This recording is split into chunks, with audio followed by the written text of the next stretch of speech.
Do you know the number one thing that surprises engaged couples? Take a guess. The sheer amount of decisions they have to make while planning a wedding. Indoors or outdoors? How many guests? Are kids invited? Controversial. Which cake flavor? Seriously, how do you even begin to figure out what's right for you? That's where Zola comes in. Zola has everything you need to make every wedding decision a piece of cake, from choosing your dream wedding venue and vendors to deciding how to best spend your budget. With tons of customizable wedding websites, save the dates and invites, every detail will feel like you. Zola will even help you choose the gifts, experiences, and cash funds you really want. The next thing you know, you've planned your whole wedding all in one place. From getting engaged to getting married, Zola has everything you need to plan your wedding in one place. Start planning at Zola.com. That's Zola.com.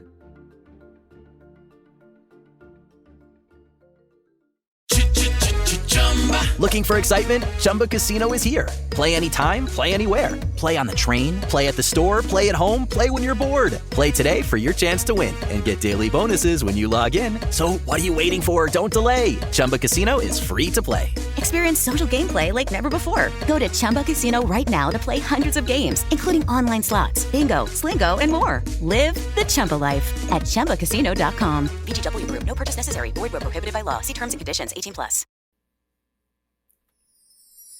Let's talk about love and marriage, the way that God intended. Life experience, here we share it. The No Fruit Podcast. Tune in from any platform. No Fruit Podcast. Will help your spirit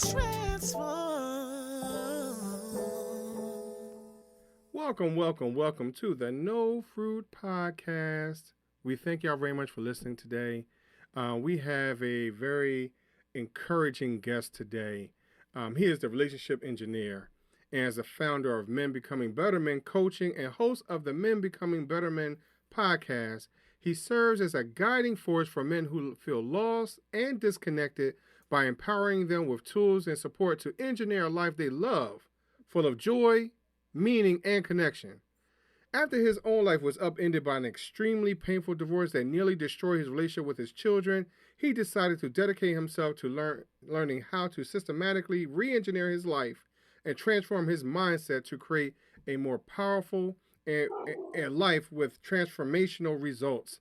I thank y'all very much for listening today, and I'd like to introduce to you to Bob. Bob, thank you very much for coming on the show. Thanks for coming on, Bob. Hey, thanks for having me. Sure, no problem. So, Thank you. so Bob, I read your bio, and you talk about some transformational situations, right? That all of us go through. Yes, you talk about in your bio as far as divorce, right? But we all go through a moment that we feel as though like it's just that moment that's devastating or whatever else. What encouraged you to go through with hope, with faith, with ambition, trust, whatever it might have been, to go through a situation like that? Oh, wow. Good question. Started off that way, huh? You phrased that a little differently than we talked about. But, that's okay. How I went through it. I'll be honest, it took a while. Yeah. Mhm. That was just for frame of reference. 2013, 2014 was really the dark time. And a couple of years leading up to that was really battling depression. Mm-hmm. And that's really what brought the marriage to an end, was because I was struggling so badly with my own self, things going on in my own head. Mm-hmm. And it came to a head at that point. And I felt like the only way I was going to continue to be was to walk away. Unfortunately, the trauma that created in my family was my kids kind of being really confused because they had no idea what was coming. That we were having, the issues that we were having behind closed doors. And what got me where I was going was really well, the relationship that I started post divorce, or post separation, really, that with a woman that really showed me clearly, very very clearly, which the way I tell the story is, God was pursuing. Obviously, He pursues us all our lives, right? Yeah. And I had been kind of leading up to the divorce. I was seeking. I had started going to church. I'd never really gone much in my life. We raised our kids in the Catholic Church, but it really never made sense to me what was going on there. And so I started going to a non-denominational church, and really started to understand it a little better. And then went through the divorce process and all that. And then the woman I met, who is now my wife, my second wife, really, the way she showed me how loving someone could what it really looked like. Yeah. And then that kind of opened the doors and the pathways to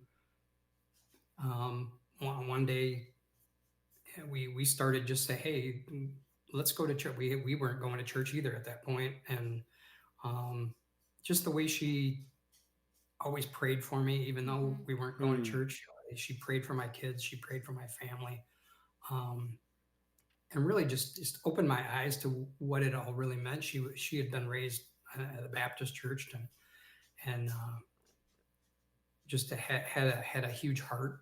And it wasn't until we started going together and I started to see for myself what it really looked like. And in a church where they talk about what all the whole Bible means, not just the Parts of it. Yeah. And then getting into the community and with people that understood, what it meant. And it's been just a really incredible journey, literally, and I use that word on purpose. I'll probably explain why I'm sure at some point here. Actually, because we have two course. We have a course in our church that's called the Life Journey. Basically, it's a discipleship type course where we help people along their growth path. Excuse me, their spiritual growth path to becoming a disciple. And then once we completed that and we started actually facilitating one of the courses within that, we found another, it's not a course, it's not a Bible study, they like to call it a process. That's also called the Journey. And we've been facilitating that now for 3 years. And what that has done, and that's where the magic has really come to be, is as my wife and I both went, I'm doing this on the video, you can't see it on the audio, but anyway, as we both vertically grew closer to Jesus, we're growing closer to each other. At the same part. And that's really where it's been incredible to build our relationship around him and around our church family, our community, and the other people we're more or less discipling. I mean, it's not like a one-to-one, it's more like a group discipling type of process. And it's been just amazing to see people go through. One of the women that we went through the journey process with us last year. She had been gone to church her entire life, and it wasn't until she went through this course, she actually told us at the end, we kind of unpacking it when we were wrapping up the year last year, said she never felt as close to Jesus as she did after going through this class. Had been going to church her whole life and didn't feel as close as she did in that moment. That's wonderful. It's awesome because I feel like I've come in kind of in the ninth inning Yeah. Mhm. And you're of my winning. life. Yeah. Maybe not the ninth inning. I'm in my 50s, but it's like a little ways to go. But later in life, I found this, and I've quickly been able to be in a position where I can help bring others along and Yeah. deeper into it, and it's just been really rewarding. And I know that was a long way to answer your question, but that was that's really the story of what has happened and what has transpired in my life, and getting to know him and getting closer to him, and that's as I continue to grow around it every day, Mhm. just getting to know him better and better, and what he wants me to do, and that's where a lot of the things that I do come out of for both the Men Becoming Better Men group and all of the other things I work on is just to help people see that no matter how stuck you feel or how trapped you feel in a relationship or a marriage or a job or a situation, that there's always a way out, and it's usually following him. Yeah. He'll lead you right out of it. Exactly. So yeah, he's the way, so there's no other way to go but through him. So that's just great. And it's remarkable that everything that you've gone through with traumatic, or, breakup before, how you're able to use that to help others. But it took someone else, I guess, maybe to show that to you, and what I'm hearing, in someone who eventually became your spouse, but sometimes it does take someone else to kind of show you all that you're going through is for a purpose. And so tell us a little bit more about how you're using that purpose to help others. And it's tough when you're going through something hard, that you're going to think like, oh, this is good because it's going to help somebody else. Yeah. There was a lot of dark days. I remember sitting alone in my apartment, wondering what happened, because I think that was the other part of what I didn't mention earlier was my kids were when they were thrown off by this whole thing. We kind of grew apart a little bit. We kind of lost that connection that we had always had, and I felt very alone. And part of that, and kind of to come back to your last question, what I didn't feel like I had a purpose anymore at that point. They were grown. My marriage had dissolved, and at that point, for the previous 18 years or so, I was all about marriage and kids and raising the kids and providing for them, and giving them a roof over their head and food on the table and good education, all that. And all of a sudden, they're off and doing their thing, and I was just sitting there, and I was like, what am I supposed to do now? Right. And through that process of getting to know myself and what was going on with me at the time, I read a book called The Truth About Men. The author is Devon Franklin. And it was an incredible book. And part of it, and I remember specifically walking down, I was actually also at that same point in time, I was rebuilding myself physically. I was going through losing some weight, and I was walking a lot at that point in time, and listening to audiobook, listening to it, walking down the street. And I remember the point, I know the neighbor's house that I walked past, because every time I walk past there now, I think about it. I was reading this book, and the part where he started talking about how important it was for men to be connected with other men. And it's something that in researching it since then, it's been a generational thing right here in the United States anyway, where we were very agricultural, and boys worked on the farm with dad, and generation after generation, and then all of a sudden the dads all went off to work in factories and offices and all that, and got left, the sons got left behind, and that connection, that deeper connection, got lost. And it's kind of just extrapolated now to where and then you add to that, we're all taught competition, right? That's Yeah. all we Mhm. do when we're kids. We were even talking about in the pre-show, we're talking about sports, right? Right. Yeah.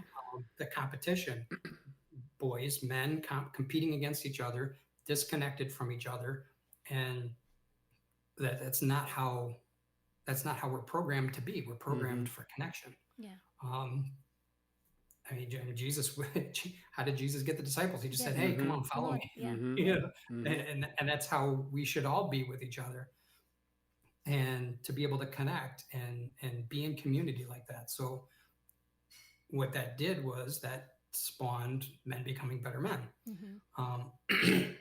I decided, actually, the group was originally created I was going to do a book. I was going to just it was like a book study group. I was going to use Truth About Men. I was going to walk these guys through each chapter of it, and we were going to discuss and unpack and whatever. And just so happened that a man came along to join the group. And Maurice, you mentioned earlier about my standards. He brought me a list of standards that he had learned from another group, and we've kind of morphed them and modified them a little bit since then. But there's like 18 of them, and they go from everywhere from being impeccable with your word, which is Don Miguel Ruiz. Everybody knows that one. But then there's other things that I had actually learned in my corporate career, like don't make anything up. Yeah. So if you use the word. Do you know the number one thing that surprises engaged couples? Take a guess. The sheer amount of decisions they have to make while planning a wedding. Indoors or outdoors? How many guests? Are kids invited? Controversial. Which cake flavor? Seriously, how do you even begin to figure out what's right for you? That's where Zola comes in.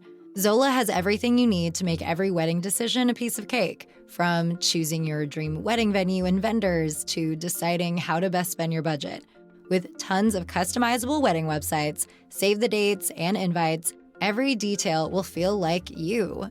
Zola will even help you choose the gifts, experiences, and cash funds you really want.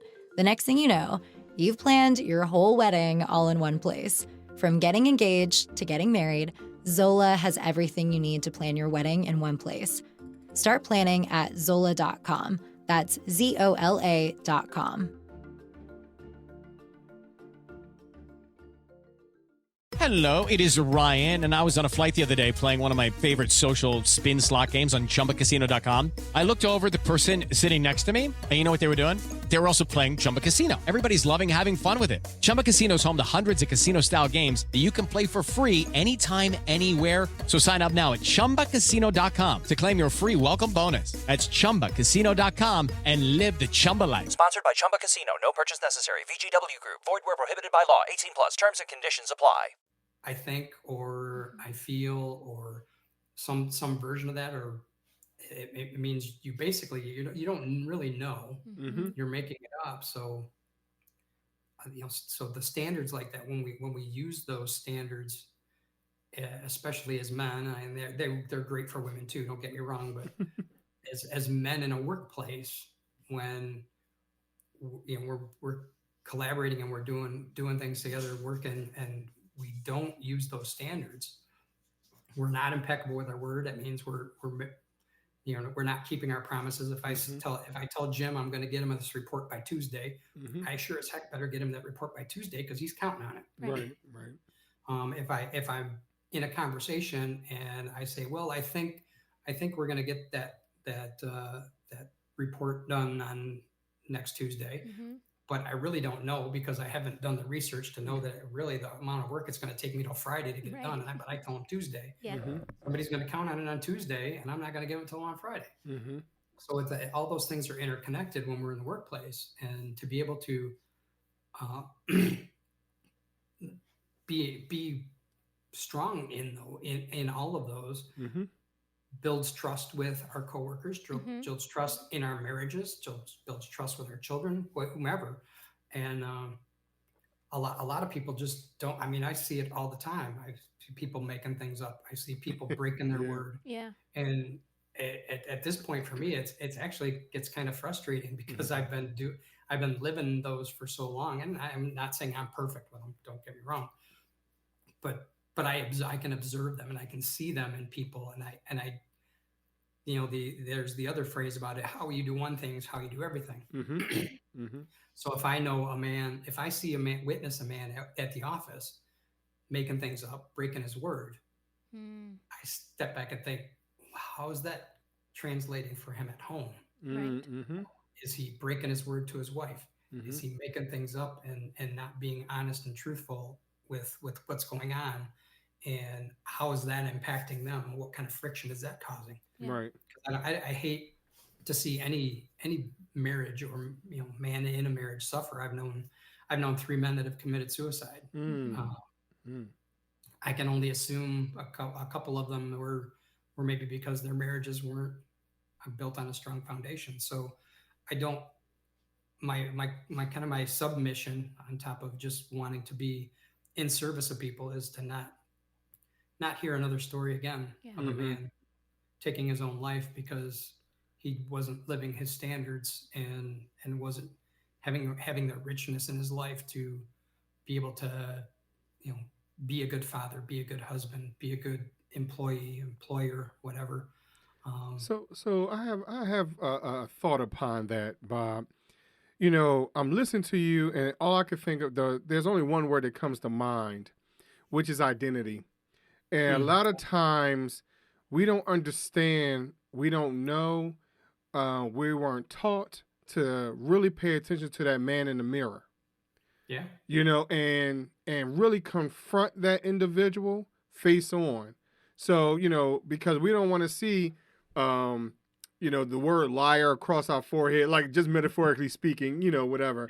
I think that's some of the challenges that we have, like you said, as men, because I was told very early on that, all you have is your reputation, all you have is your word, and everything hinges off of that.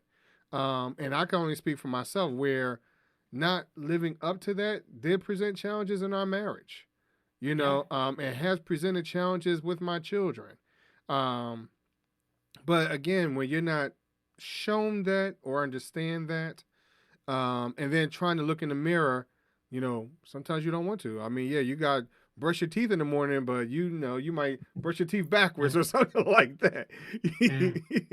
I think it's a function of getting away with it, right? Right. We kind of test the system, I'm sure, when we're teenagers, right? We start testing that system.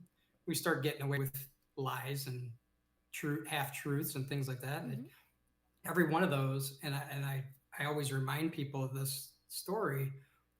The way our brain works is when we start telling half truths or lies, and we get away with it, our subconscious is like, "Ooh, I got away with it." Right. So then the next time we go to either make a promise to ourselves or to someone else, he doesn't really mean it. Right. It's going to be fine if we don't have to do what he said we're going to do. And especially when we do that with ourselves, as far as our physical health, I could eat an extra cookie, or I could honor my word and stick with my diet that I'm saying I'm on, right? But in the back of my head, it's like, you really don't need to do that. And we keep giving ourselves permission to break our word. Yeah. And then we just and we get to that point where we're doing it everywhere and all the time, and we really don't even know it because we're justifying it or figuring out a way to make it okay because it was okay before. Yeah. Right. So instead of being honest, truthful, and trustworthy, we're breaking rules. And society does that to us as well. I think a lot of times things in the world, we're told to tell this little white lie, if you will, and it's okay. And, well, don't tell Dad I'm giving you this extra cookie, Right. We have all those little things that go on, and we're taught that at such a young age. I can even remember being in elementary school, my mom saying, tell them I'm not here, answering the telephone and tell them I'm not here. And it's like, what? And I remember having that conversation with my mom, like, I'm lying. I'm not supposed to lie, and that was just the innocence of it, but again, we hear that from society all the time. We have all of these other external things that help, or hurt us in figuring out our true identity and who we are and where we stand in society. So it's really this pull and push, this tug of war that we have with the Holy Spirit versus what's going on in the world. And, so it's really, really tough, especially for men today, on how to stand up and be a true man. Maurice and I talk about this a lot of times, sometimes not on the podcast, but just what is that persona of a true man? What is a father supposed to look like? And you said a lot tonight, in the podcast in reference to, being a provider, making sure you're there for your kids, being a good husband, being a good person overall. But a lot of times I think, again, in this society as of right now, we don't have that depiction. So it's hard to create that image and be that image when we don't see it. Of course, we see it in Jesus. Yes, we see it, in other realms of the Bible, and hopefully we see it in our places of worship. But you're in a men's group, so tell us, how are you dealing with that? And, and when people do come, like, how do you address that? And, how do you make disciples of men and make men better? Yeah, it's definitely a challenge. I try to do it mostly by example, leading by example. But as I admitted earlier, I'm not perfect. I do have, and as some of the guys in my group will attest, we've been together for 5 years, most of us. Okay. We have men kind of trickling in over the years, but I would hope they would say the version of me that started the group 5 years ago is different than the version of me today. Much more centered, calmer, more logical, more forgiving and giving of grace. There's been a lot of times where I haven't been able to give grace, and that's one of the things I've definitely learned. The other part of that then is the standards, and to be able to hold a mirror up for another man to say, you're not living to the standard, brother. You're making it up. You're breaking your word. You're showing up late. The other tough standard is don't take things personally. A lot of times, most of the time actually, it's not, our egos show up before our brain even gets engaged usually. Yes. And when you call a man out, as gently or as ungently as you're able to do it, to say, hey, you're violating a standard, that's where defensiveness goes up, and arguments can happen and things like that. And I remember my mentor, the man that kind of brought this all to me, I remember him teaching me how to not engage my ego, and it was very challenging. When somebody tells you, you're doing something wrong, our knee-jerk reaction is, no, I'm doing it right. I'm doing it right. Right. Well, even just saying that, you're engaging your ego. Right. Instead of shutting up, listening, taking in what the person has to say, and like, okay, well, maybe I didn't see it from that perspective. And Right. Do you know the number one thing that surprises engaged couples? Take a guess. The sheer amount of decisions they have to make while planning a wedding. Indoors or outdoors? How many guests? Are kids invited? Controversial. Which cake flavor? Seriously, how do you even begin to figure out what's right for you? That's where Zola comes in. Zola has everything you need to make every wedding decision a piece of cake, from choosing your dream wedding venue and vendors to deciding how to best spend your budget. With tons of customizable wedding websites, save the dates, and invites, every detail will feel like you. Zola will even help you choose the gifts, experiences, and cash funds you really want. The next thing you know, you've planned your whole wedding all in one place. From getting engaged to getting married, Zola has everything you need to plan your wedding in one place. Start planning at Zola.com. That's ZOLA.com.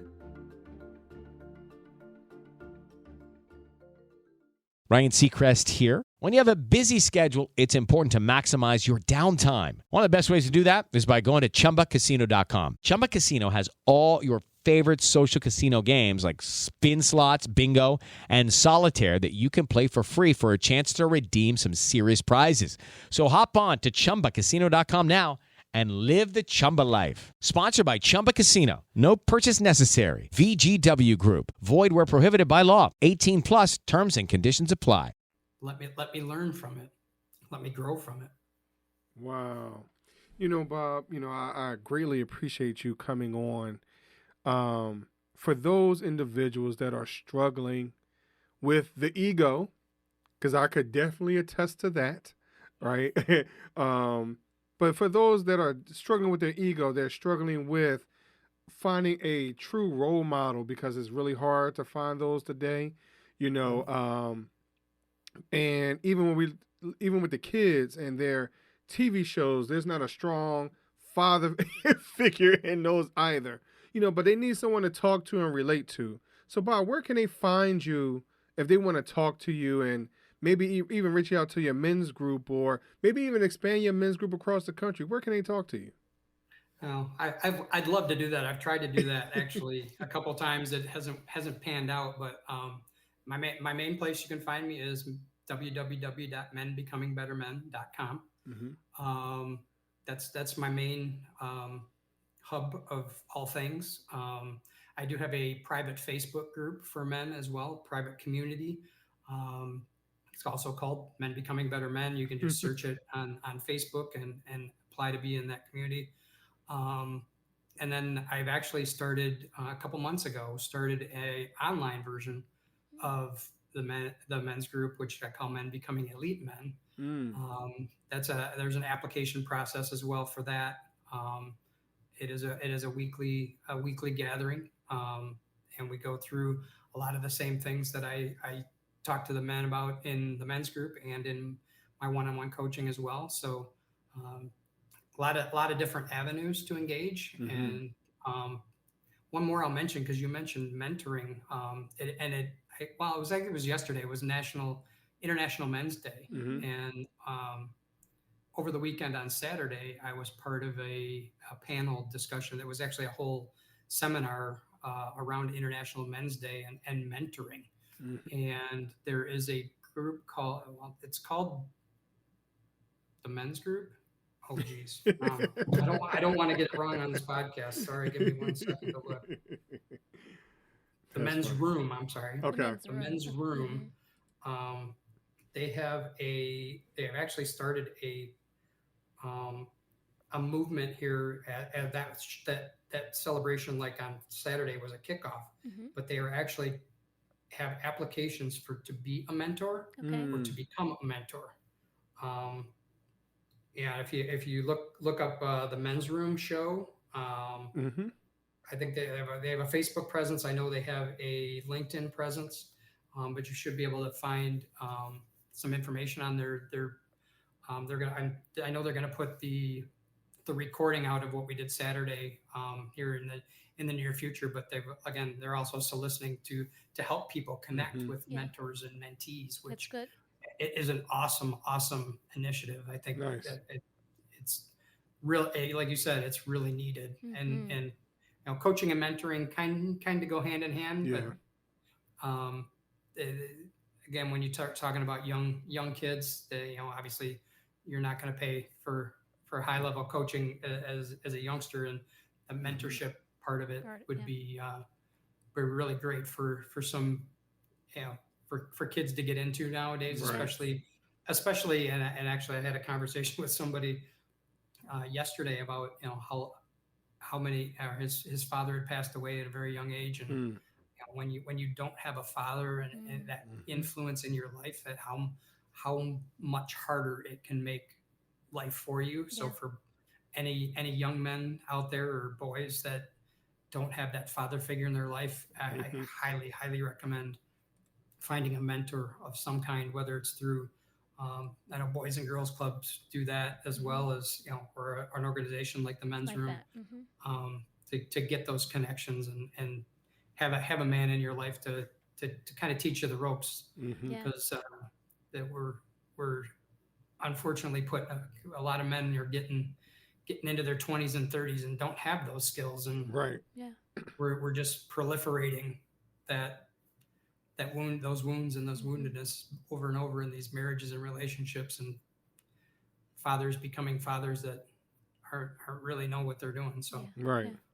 Or in a lot of things, it's just not even just fatherhood. It's, finding a good mechanic and a good plumber right now. Like they're not learning those things. So, it's becoming a dime a dozen. It's tough. So, Wow. So thinking about, finding good mentorship and making a good partner, we're going to close up, with our final question for the podcast today, which is, if you could sing a duet, partner with someone, living or deceased, who would that person be? Well, I thought a lot about it, and I could go two different ways with this. I'm gonna stay true. I'll stay true to my heart. Yes. And I'm gonna say Sammy Hagar. Okay. Sammy Hagar has always been one of my favorite artists. I grew up in the 80s. Van Halen.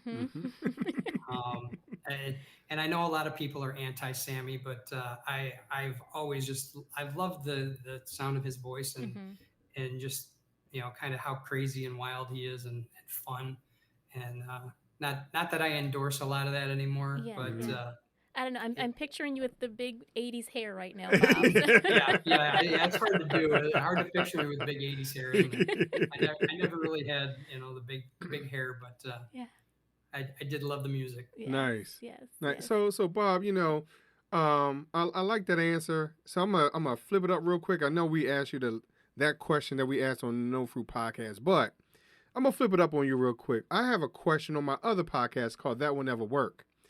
Okay. So this question is a would you rather question. There are no parameters when I ask you this question. Okay. Would you rather choose 3 doors or a fork in the road? 3 doors or a fork in the road? Mm-hmm. Let's go with 3 doors. 3 doors. Any particular reason why? No, just no. gut feeling. Nice. Very nice. Nice. Yeah, I asked that question. Like I said, there's no parameters. Just another fun way to, end the show and things like that. Because it just gives people an idea of how you might process information. More choices, less choices, road less traveled. I had someone that said, hey, the 3 doors, they're all plexiglass. I can see what's behind it. So if there's any insight to that for me, it's that I like to lead with my heart, my gut, and the Holy Spirit just telling me which way to go. Nice. Yeah. Nice. Cool, Bob. I appreciate you being a good sport by answering the questions. I know they were totally off the rocker, so we appreciate that. Right. Thank you. So, but thank you very much for coming on. We appreciate you. Yeah, thank you. I had fun. That's good. Thanks. Good. We did too. We learned a lot. Most definitely. Thank you. So, of course, all the information that Bob shared will be in the show notes.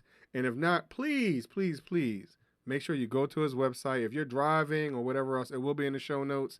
And we thank you very much for listening to the No Fruit podcast. And we'll talk to you a little later. Thank you.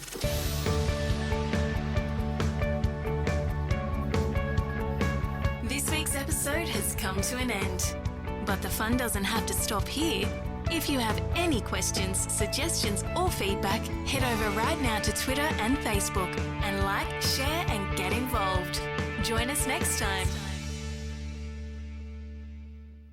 Hey guys, it is Ryan. I'm not sure if you know this about me, but I'm a bit of a fun fanatic when I can. I like to work, but I like fun too. And now I can tell you about my favorite place to have fun. Chumba Casino. They have hundreds of social casino style games to choose from with new games released each week. You can play for free and each day brings a new chance to collect daily bonuses. So join me in the fun. Sign up now at ChumbaCasino.com. Sponsored by Chumba Casino. No purchase necessary. VGW Group. Void where prohibited by law. 18+. Terms and conditions apply. All right, we're all set for the party. I've trimmed the tree, hung the mistletoe, and paired all those weird-shaped knives and forks with the appropriate cheeses. And I plugged in the Bartesian. Bartesian? It's a home cocktail maker that makes over 60 premium cocktails, plus a whole lot of seasonal favorites, too. I just got it for $50 off. So, how about a Cosmopolitan or a mistletoe margarita? I'm thirsty. Watch. I just pop in a capsule, choose my strength, and... Wow, it's beginning to feel more seasonal in here already. If your holiday party doesn't have a bartender, then you become the bartender. Unless you've got a Bartesian, because Bartesian crafts every cocktail perfectly in as little as 30 seconds. And I just got it for $50 off. 'Tis the season to be jollier. Add some holiday flavor to every celebration with the sleek, sophisticated home cocktail maker, Bartesian. Get $50 off any cocktail maker at bartesian.com/cocktail. That's BARTESIAN.com/cocktail.